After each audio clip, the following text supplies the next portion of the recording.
Bonjour à tous, bienvenue dans l'interview. Notre invité est Mériam Manus, bonjour. Bonjour. Mériam Manus qui n'est plus réellement un homme politique, mais qui l'a été, qui a été chef de cabinet, qui a été secrétaire général de la Communauté française et puis qui a été condamné dans l'affaire Augusta Dassault.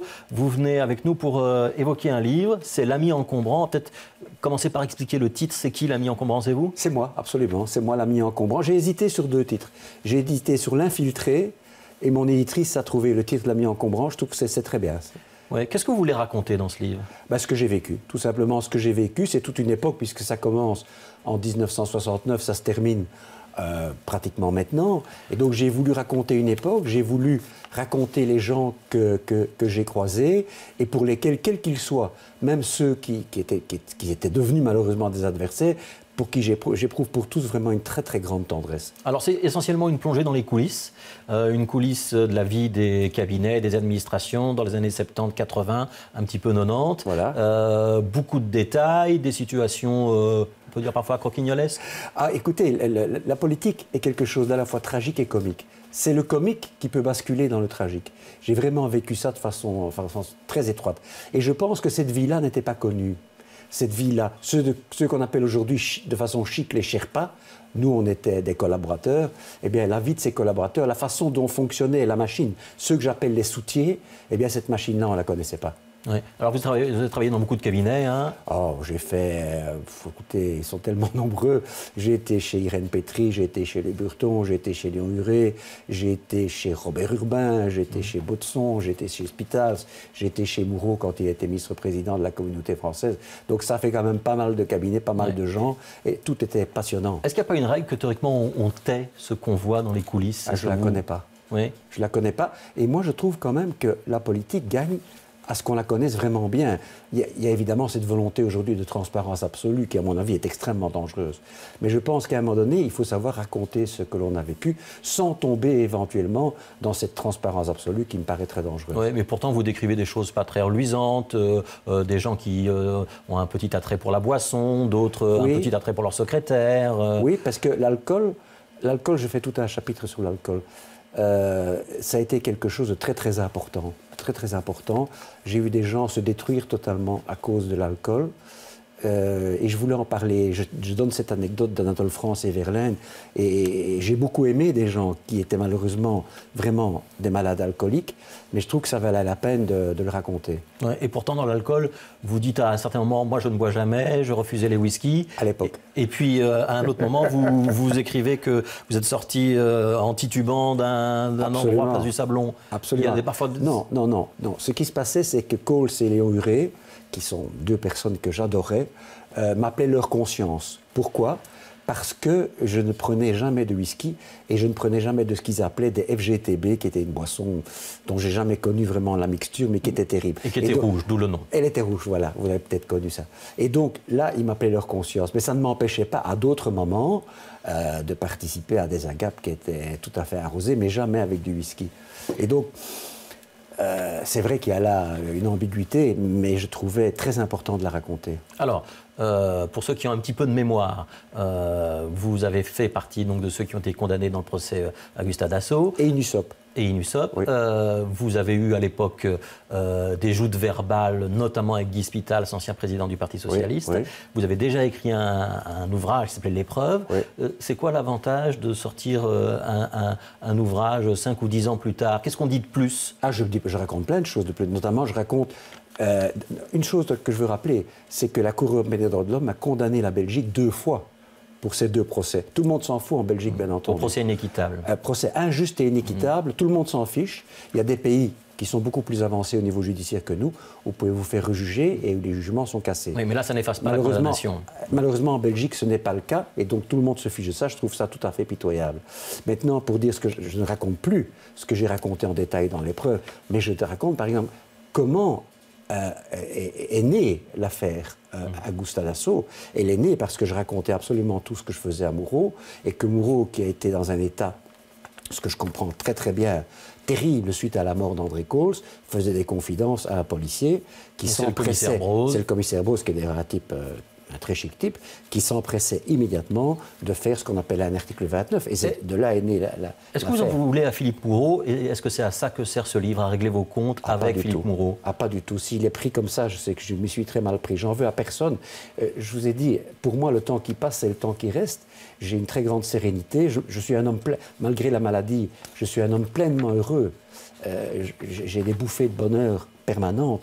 Et donc, je veux surtout pas. Je veux montrer les choses telles qu'elles sont. Il y a un petit côté règlement de compte, Myriam Manus. Non, pas du tout. Ouais, pas du tout. Charles Piquet, il avait tellement pris l'habitude de se déplacer en crabe qu'il lui était impossible de marcher droit. C'est vrai. Philippe Moureau, son socialisme avait de forts relents de caserne. Ce ne sont pas des phrases aimables. Non, c'est pas aimable, mais c'est ce que j'ai ressenti. C'est ce que j'ai ressenti, mais dans l'absolu, ce que je ressens pour ces gens, y compris pour Piquet et pour Moureau, c'est de la tendresse. Parce qu'ils ont fait partie de ma vie à un moment donné, mais je dois à la vérité de dire que l'un et l'autre avaient ce genre de défaut. Et pourquoi vous avez besoin d'avoir des phrases acides avec vos anciens camarades et qui ont été vos compagnons de route et avec lesquels vous avez travaillé? Vervoort, en quelques mois, a fait beaucoup plus que Piquet en 15 ans. Je le constate. Parce que Piquet avait un capital terrible au point de vue charisme qu'il n'a pas utilisé. Et ça, je trouve extrêmement triste. Et donc, je le dis, et je le dis comme je le pense. Il y a aujourd'hui des gens très très bien aussi dans le parti SEM. Laoueche, Fadil Al-Anaan, Vervoort, Mayer, On a le sentiment que c'est avec Philippe Moureau que vous avez eu envie de régler vos comptes. J'ai vécu 40 ans avec lui. J'ai vécu 40 ans avec lui. Mais il vous a aussi permis de devenir ce que vous êtes devenu? Pas du tout. Non? Pas du tout. J'explique que c'est lui qui m'a empêché de devenir ministre. Il a très bien fait d'ailleurs. Ouais. Il a très bien fait. Vous étiez un peu en concurrence? Je pense qu'il m'a senti comme tel. Ce que moi, je n'ai jamais senti. Parce que moi, je l'ai toujours surévalué. Et je le dis, pour moi, Moureau a une taille, au point de vue politique, qui dépasse de loin celle de ses contemporains au niveau politique. Il avait des capacités énormes. Ce que je lui reproche et ce que j'explique, c'est qu'à un moment donné, il s'est effondré et qu'il aurait dû, par rapport à moi, se rappeler que j'avais assisté à cet effondrement. Mais c'est tout. Pour le reste, il a eu un rôle vraiment très, très positif. Vous dites à un moment aussi qu'il a sauvé le parti. Il a, en mentant... Peut-être en vous sacrifiant. En mentant, et je ne lui reproche pas du tout. Je l'explique, je ne lui reproche pas du tout. Il a sauvé vraiment le parti, c'est vrai. J'ai quelques questions sur Twitter pour vous. Première question, Franck Sandré, XLOA. Oui. Avez-vous décidé de vous taire sur certains sujets? Oui, il y a certains sujets que je n'ai pas abordés parce que je les trouvais trop personnels, qui rentraient trop dans la vie privée. Et c'est des choses que je n'ai pas voulu dire. Ouais. Et autre question, toujours de Franck Sandré, est-ce que ce n'est pas un petit peu craché dans la soupe? Non, parce que c'est des gens que j'ai beaucoup aimés et que j'aime encore.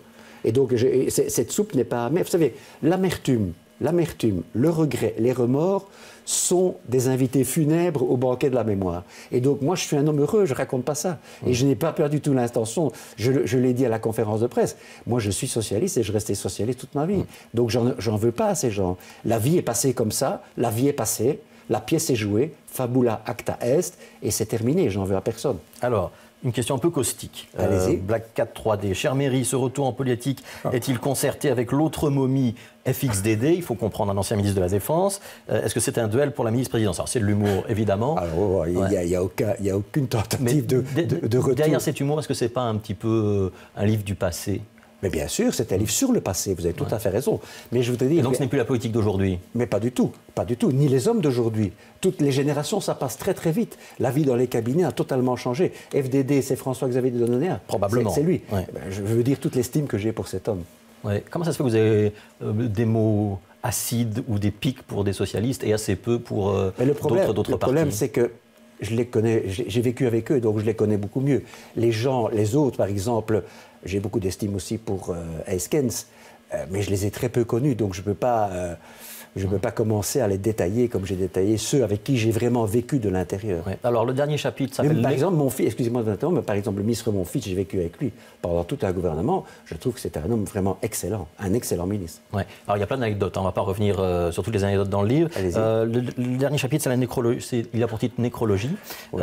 Je serai à jamais le mafieux de service. C'est ça que vous voulez corriger avec le livre?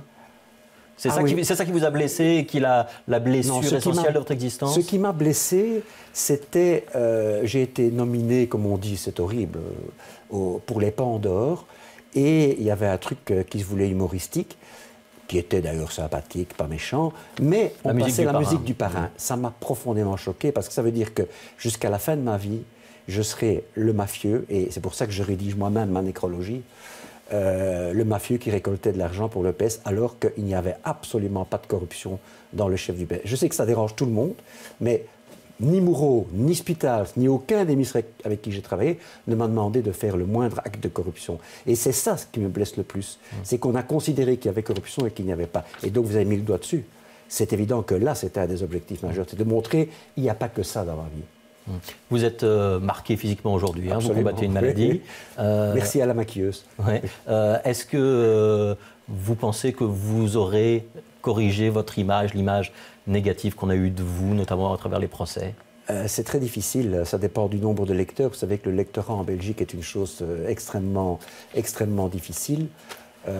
Je ne sais pas, mais en tout cas, vous savez, ce qui compte le plus pour moi, c'est mes enfants, ils sont très nombreux. C'est mes petits-enfants, ils sont nombreux. Et donc, ce qui compte pour moi, c'est leur regard. Leur regard. Et je sais que dans leur regard, il n'y a vraiment pas de problème.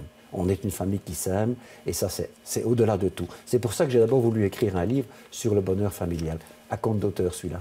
Merci, Mairie Ormanus. Donc, c'est L'Ami encombrant, c'est aux éditions Luc Pire. Merci d'être passé par les studios de Télé Bruxelles. Prochain rendez-vous avec la rédaction, ce sera 18h le journal, 18h20 le journal des sports et 18h30 sans détour avec Jean-Christophe Pezès. Tout de suite, c'est la météo. Patrick Vermeer.